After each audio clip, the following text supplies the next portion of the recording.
In a shocking turn of events, both BBC Director General Tim Davie and BBC Studios CEO Deborah Turness have officially resigned, sending shockwaves across the global media landscape.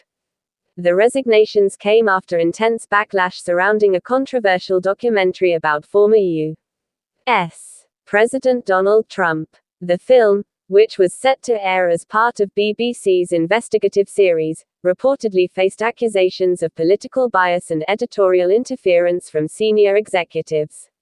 Sources inside the BBC reveal that tensions had been building for weeks between management and the editorial team. Several journalists allegedly protested what they described as unjustified editorial changes to the Trump documentary, changes that appeared to soften criticism of Trump's role in recent political controversies.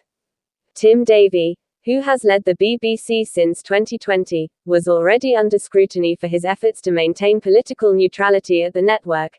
His departure marks the end of a turbulent tenure filled with debates over censorship, impartiality, and public trust.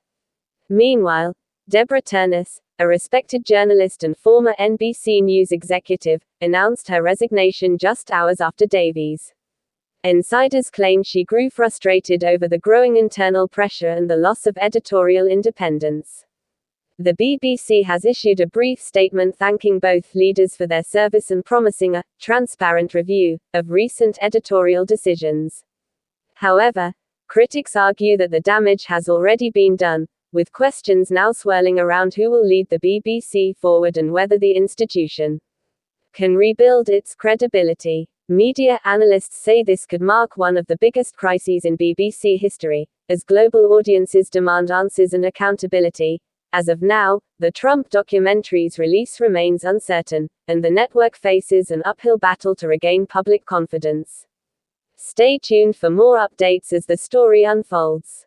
Don't forget to like, share, and subscribe for the latest global media news, right here on your channel.